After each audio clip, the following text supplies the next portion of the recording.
A foolish consistency is the hobgoblin of little minds, adored by little statesmen and philosophers and divines. If a man does not keep pace with his companions, perhaps it is because he hears a different drummer. A different drummer. And now, coming to you from dead center on your dial, welcome to Risk Parity Radio, where we explore alternatives in asset allocations for the do-it-yourself investor. Broadcasting to you now from the comfort of his easy chair, here is your host, Frank Vasquez. Thank you, Mary, and welcome to episode 112 of Risk Parity Radio. Today on Risk Parity Radio, it is time for our weekly portfolio reviews of the 7 sample portfolios that you can find at www.riskparityradio.com. But before we get to that, I'm intrigued by this, how you say, emails. And our first email today comes from Bob, and Bob writes, "Good morning, I learned about you and your podcast from ChooseFI and enjoy the education the podcast provides. I have one big complaint. The overuse of sound effects is annoying, unnecessary, takes away from your message, and frankly makes the podcast unlistenable. The information you provide is so important, please do not risk losing your listeners and pare down the sound effects. Sincerely, Bob." Unlistenable, you say? I don't think it means what you think it means. Well, I was thinking about this on my recent week-long bike ride across Iowa. Some of those days were pretty long, up to 85 miles. I think we're into mile 60 on the Grantwood Parkway, or Byway, in northeast Iowa. After a while, you start hearing voices and things. One of those voices came to me when I was thinking about this podcast, whether I should continue it or what I'd do with it.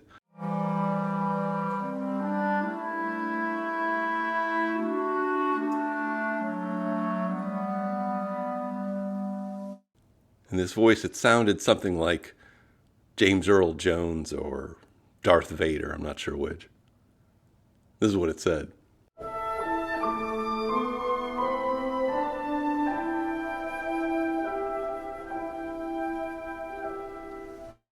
People will listen to Risk Parity Radio. They'll listen for reasons they can't even fathom. They'll tune in not knowing for sure why they're doing it. They'll arrive as innocent as children, longing for simpler solutions that they can do themselves. Of course, no one will mind if they only listen once or twice. They'll stop thinking about the high-priced financial advisors, the insurance salespeople, and the phony guarantees. For it is money that they have and humor that they lack. They'll listen to the stories of portfolios being created with simple and straightforward, low-cost ETFs. And it will be as if they've dipped themselves in magic waters. The memories and stories of their ancestors will be so thick they'll have to brush them away from their faces. People will listen. The one constant through all the years has been doing it yourself. Personal finance fads have rolled by like an army of steamrollers. They are erased like a blackboard, rebuilt and erased again. But do-it-yourself investing has marked the time. It's part of our past. It reminds us of all that was once good and could be again. Oh, people will listen. People will most definitely listen.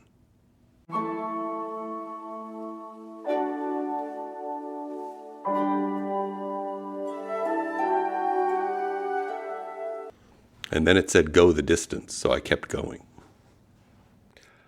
So while I do appreciate the criticism, and it has some validity to it, this is a hobby podcast for me, and I'm going to have some fun with it. And you are largely outvoted, I'm afraid, at least in accordance to the messages and emails that I've received, which tend to request more sound bites and not fewer ones. What I would suggest you do is, first of all, avoid any of my podcasts that involve a rant. There's one a month, and you don't want to listen to that. And then take a look at the show notes, because in each episode, the show notes will tell you what the podcast is essentially about for that week. In terms of just looking at the portfolios, you can always just go to the portfolios page at riskparityradio.com and see what's going on with those there without having to listen to me at all. Shut it up, you. Shut it up, me. And hopefully that will be a balance that will be acceptable. Yes! All right. Second off, we have a email from Zahir. And Zahir writes, Frank, I've been listening to your podcast and I'm learning a tremendous amount of information about the stock market and life in general. Some of the things you say are very profound, and I try to think and reflect over it as I listen and re-listen to your podcast. Very profound, you say. I don't think it means what you think it means.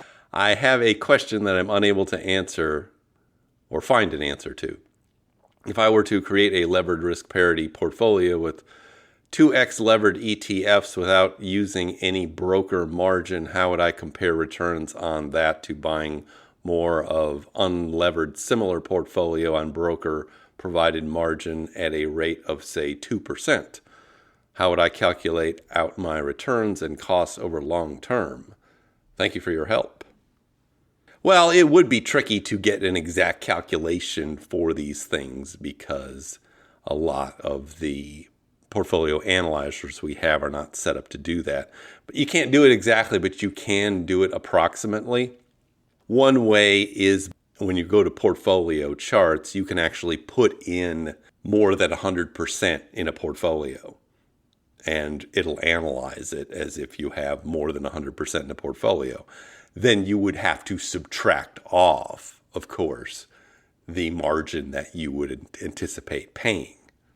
So if you were leveraging up to 200% and your margin was 2%, you're only paying the margin on the extra 100%.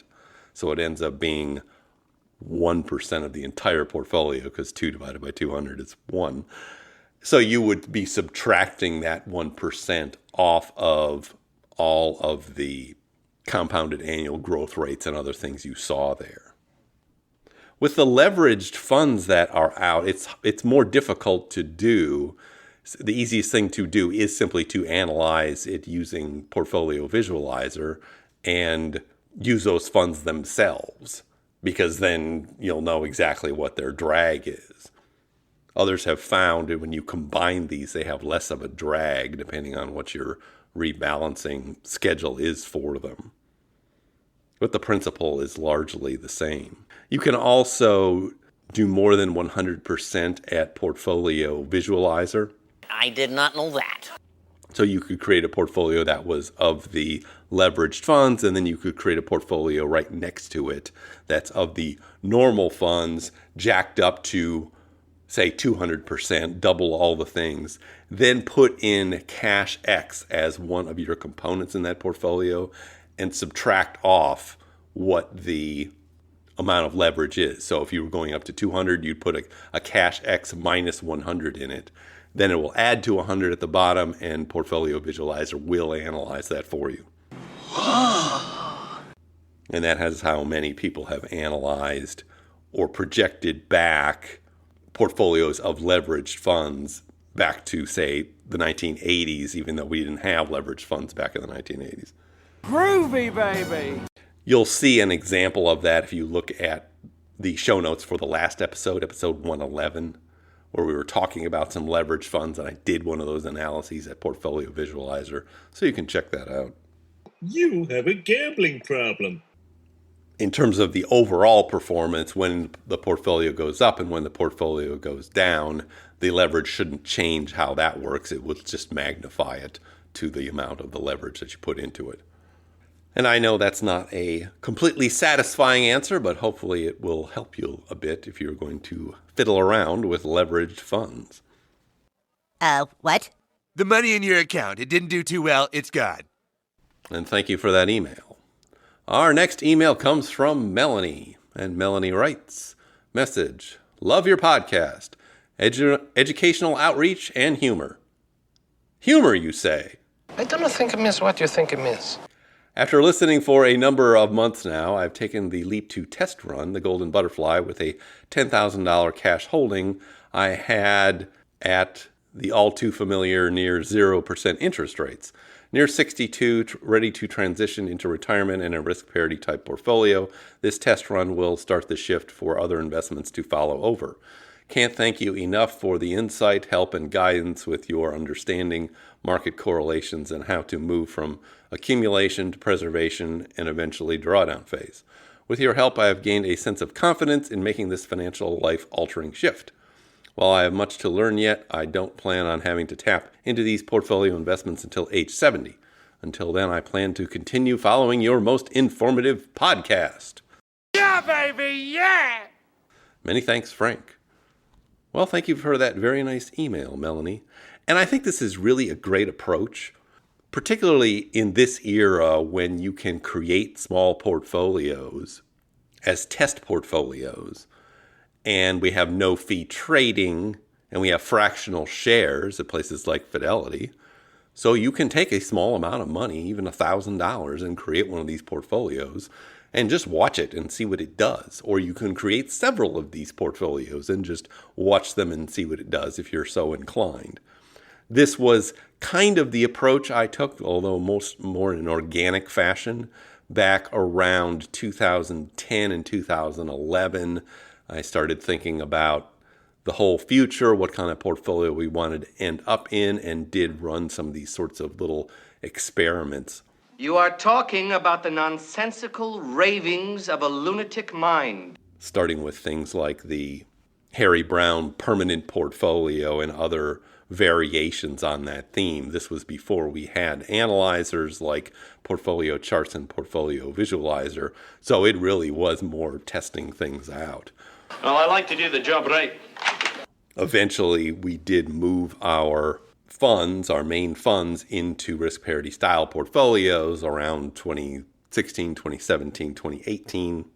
And that's where we've been ever since. It's nice to have that all set up so that when you go into your drawdown phase, everything is already lined up and you're not worried about having to make a switch in the middle of some kind of drawdown or some bad sequence of events happening while you're trying to do that.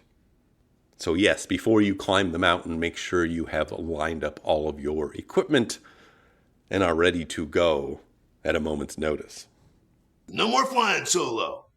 And thank you for that email and the test run suggestion. I hope that others follow in your footsteps. I think that's a good idea. You are correct, sir. Yes! All right, our next email comes from Pat. And Pat writes, I love your show and I've recommended it to every person I know. I have learned a lot from this podcast. I had a question about individual stocks. I mostly invest in ETFs, but earlier this year I tried doing individual stocks and I put myself in a mess. When growth stocks fell in February, my account dropped by 25% and is still negative. It's gone. It's all gone. I have been selling the individual stocks as soon as they turn green, as my goal is to get rid of all the individual stocks. I do have some stocks that are as down as much as 75%, and they may never come back. What would you do if you were me? Continue waiting for them to be positive or sell at a loss? Any help would be highly appreciated. Thanks in advance for all that you do, Pat. Well, let's talk first about the psychology of this. It is hard to sell something that has gone down.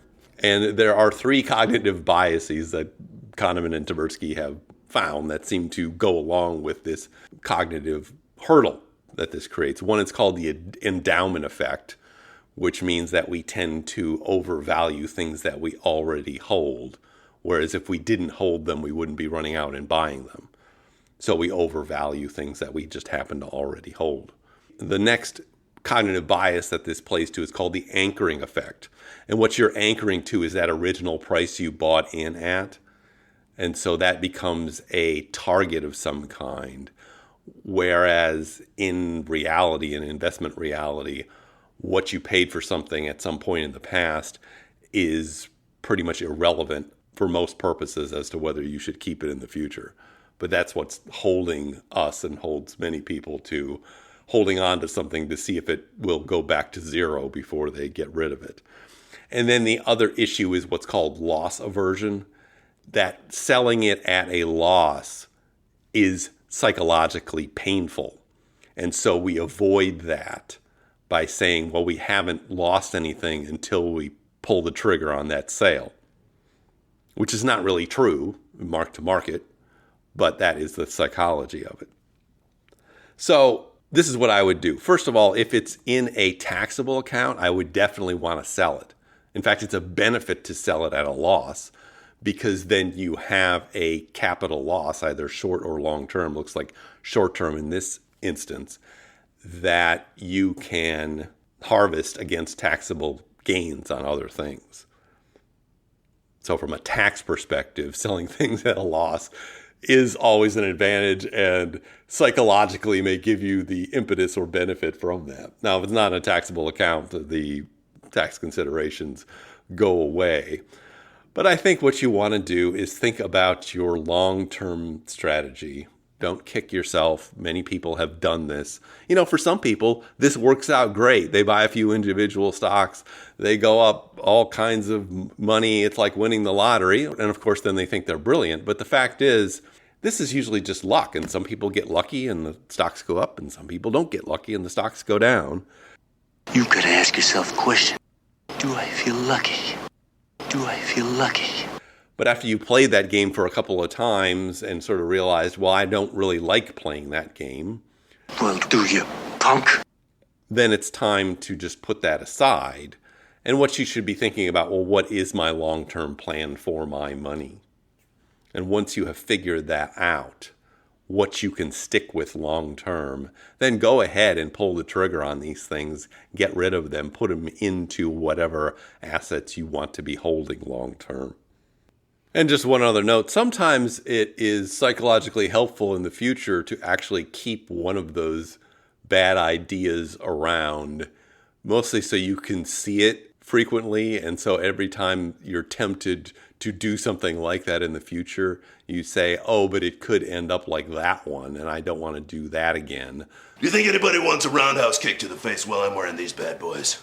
Sometimes having that little reminder in your portfolio will actually improve your ability to stick with your long-term plans in the future. Bow to your sensei.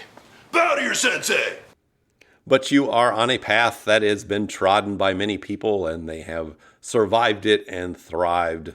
So I don't think it will be any different in your case. Fear, that's the other guy's problem. And thank you for that email. And we have time for one more email today. Last off. And this one comes from Rob. And Rob writes, Dear Mr. Vasquez. Mr. Vasquez, you say? I don't think it is what you think it is. Your podcast has been so helpful to me. I was turned on to it from your appearances on Choose FI's podcast. Thank you for sharing your labor of love. I have a couple questions, but first a comment. I just moved back to the D.C. area, Annandale. Yeah, baby, yeah! And if you would ever like a free meal, please let me know. Ain't nothing wrong with that. I have attached a spreadsheet of various portfolios I ran through Portfolio Charts. The second page is just a transposition of the first to make it easier to search on outcomes. Note that the safe withdrawal rate and permanent withdrawal rate are based on 40 years, or perpetual withdrawal rate, I should say. If the goal is to maximize the safe withdrawal rate and perpetual withdrawal rate, it would seem that the portfolio that is 60% small cap value does that. My gut would say that's a crazy portfolio to keep, but numbers don't lie. This probably would make for terrible radio, but I'm curious on your thoughts. It does seem that there are several combinations that get similar returns to the stock market with less volatility, even without using leverage or really anything fancy, realizing, of course, that past results do not guarantee future performance. My corollary question is there an acceptable safe withdrawal rate / perpetual withdrawal rate? What do the drawdown results matter? If I stick to the 5.2% or whatever it may be and ignore the fluctuations, I should be fine regardless of if there is a 6-year recovery or a 3-year recovery, correct?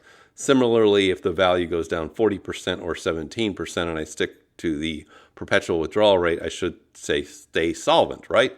I see the portfolio loss issues at the end of the accumulation phase, but not once you are withdrawing at a given rate in retirement for a given safe withdrawal rate / perpetual withdrawal rate. I think another metric that may be useful, and perhaps I just didn't see it, would be how often do negative returns occur over a year. Historically, I believe U.S. stocks are down approximately 1 in 3 years. I apologize for the length of the note. I'm not gifted enough to make it shorter. Thank you for your time. I hope you are not saddle sore from your cycling trek. Signed, Rob. And thank you for that email. Yes, my soreness has dissipated. Go! As to getting together sometime, I'm not opposed to that idea. I think there are several people actually who listen to this podcast in the D.C. area, so maybe we can make that happen sometimes. I have no particular plans for it at this moment in time, but I'll think about it some more. You can't handle the dogs and cats living together. Now, getting to your questions. First, as to the negative returns and how often they occur, there are things both at Portfolio Charts and Portfolio Visualizer that you can look at and get that information very quickly.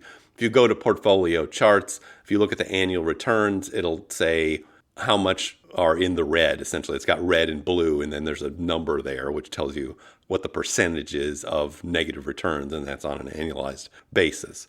So, for instance, the Golden Butterfly, I think, has only 16% of the years is it in the red. For something like the Golden Ratio, it's more like 20%, and you are correct for something like the stock market, it's more like 1 out of 3.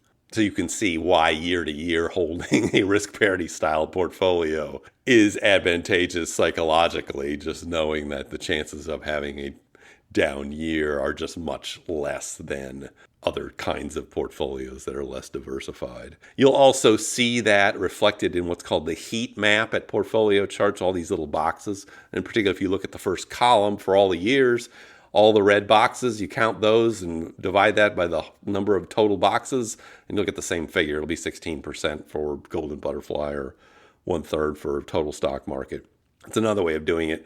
There are also several metrics or other things you just eyeball at Portfolio Visualizer, there's a tab that goes with just drawdowns that you can look at, and then you can look at the returns over years with little bar graphs and see how many years out of the total a particular portfolio was down. But that's the easiest way to find that information.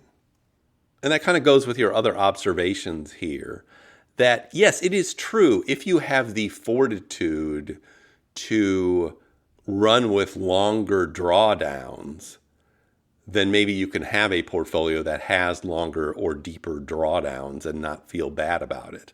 Most people, though, going into their retirement want to minimize that. And psychologically, it's painful.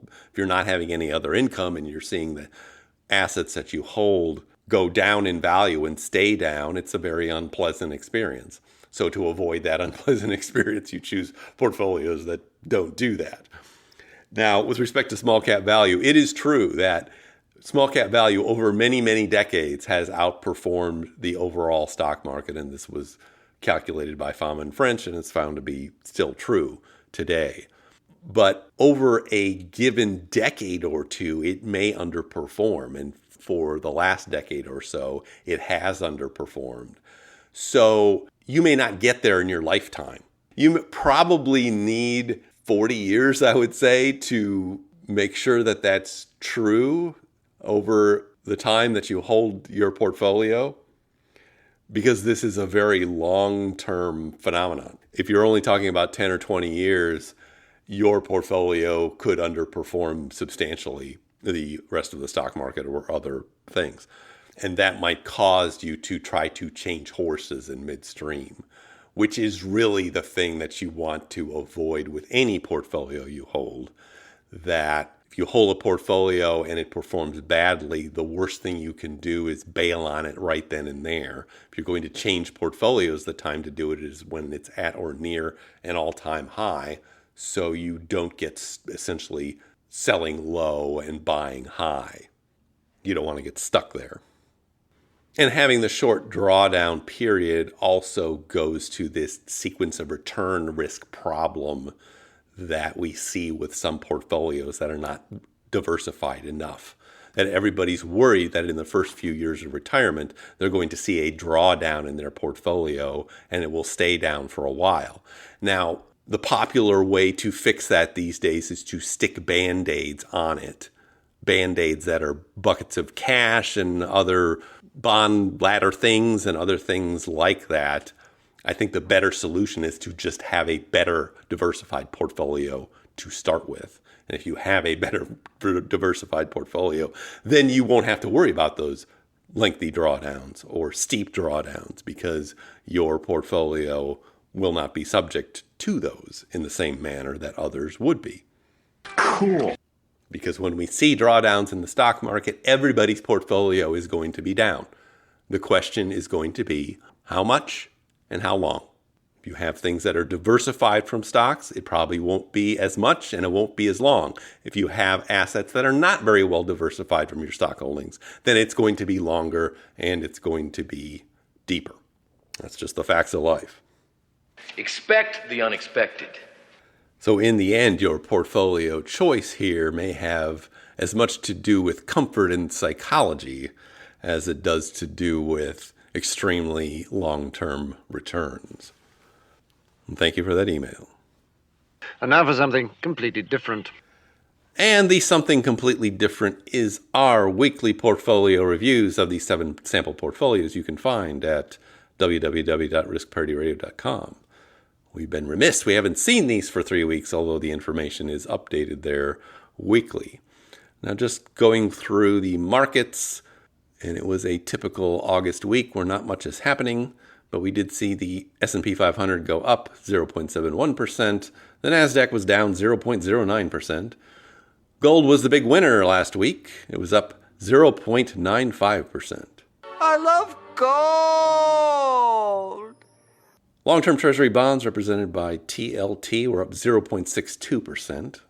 It's the second biggest winner. Well, actually, it was the third biggest winner.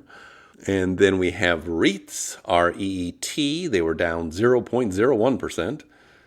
Commodities represented by the fund PDBC were up 0.03%. And preferred shares represented by the fund PFF were down 0.01%.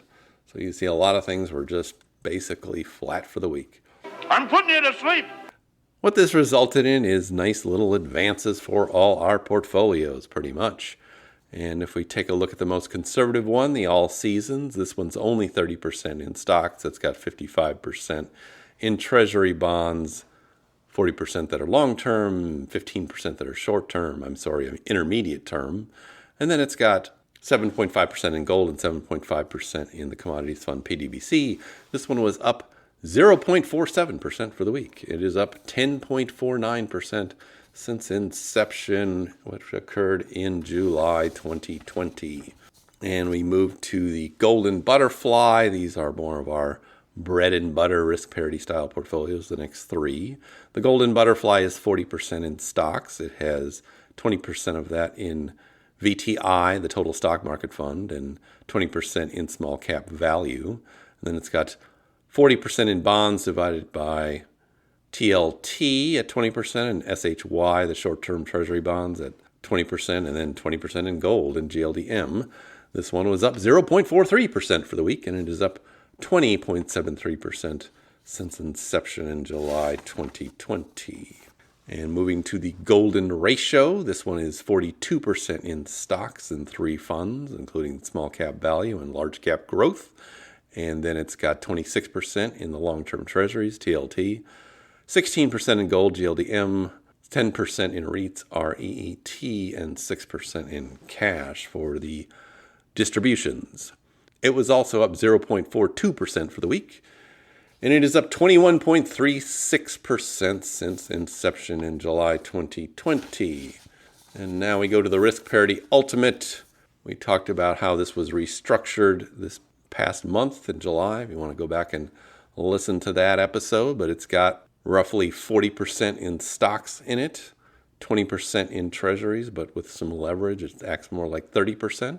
It's got 10% in preferred shares, PFF, 5% in REITs, REET, 15% in gold, GLDM, and then it's also got 3% in commodities, COM, and 2% in Bitcoin funds, BITQ and BITW.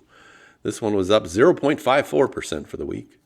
It is up 21.52% since inception in July 2020. It was overtaken its compatriots by a small margin in the horse race of portfolios. And now we are moving to the experimental portfolio. Real wrath of God type stuff.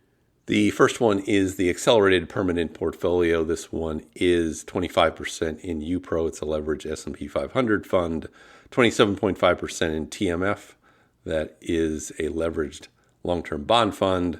Then as ballast, we have 25% in PFF and 22.5% in gold GLDM. It was up 1.08% for the week. It is up 24.20% since inception in July 2020. So it's humming along nicely. And now we get to our aggressive 50-50, our most leveraged portfolio, which has been high flying these past few months. And it is 33% in UPRO, that leveraged stock fund, 33% in TMF, the leveraged long-term treasury bond fund. Then it's also got 17% in PFF, the preferred shares fund, and 17% in VGIT, a Vanguard intermediate treasury bond fund. This one was a big winner last week. It was up 1.21% for the week. It is up 31.46% since inception in July 2020. And finally, our newest portfolio that we just put together in July last month at the beginning of the month. This is the levered golden ratio. This one has 35% in a leveraged fund called NTSX that we have analyzed previously on this program. And then it's got 25% in gold, GLDM, 15% in O, that's a REIT.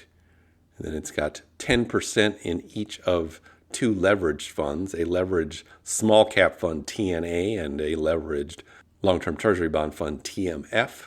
That helps balance out the NTSX into the golden ratio proportions. And then with the final 5%, we've put 3% of that in a volatility fund, VIXM, and then 2% in Bitcoin funds, BITQ and BITW. This one was up 0.74% for the week. So about how much you would have expected, given its basically 1.6 to 1 leverage. It is up 2.69% since inception on July 1st of this year. And so not too much major to report with the sample portfolios, which is hopefully the way it is most of the time, with small advances each week and each month. But now I see our signal is beginning to fade. I don't think amiss what you think amiss. We are almost caught up with the emails, but I may just do another email episode coming up and then get off into analyzing some more funds, suggestions that I've gotten recently. If you have comments or questions for me, please send them to frank@riskparityradio.com. That email is frank@riskparityradio.com. Or you can go to the website, www.riskparityradio.com, and fill out the contact form, and I'll get your message that way. If you haven't had a chance to do it, please go to your podcast provider and follow, like, subscribe, leave me a nice review, and all of that great stuff. I would greatly appreciate that. That would be great. Okay. Thank you once again for tuning in. This is Frank Vasquez with Risk Parity Radio, signing off.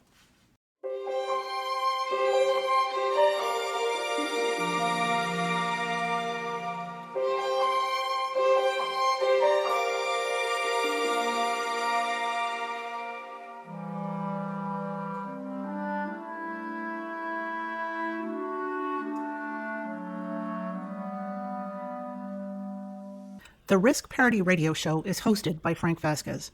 The content provided is for entertainment and informational purposes only and does not constitute financial, investment, tax, or legal advice. Please consult with your own advisors before taking any actions based on any information you have heard here, making sure to take into account your own personal circumstances.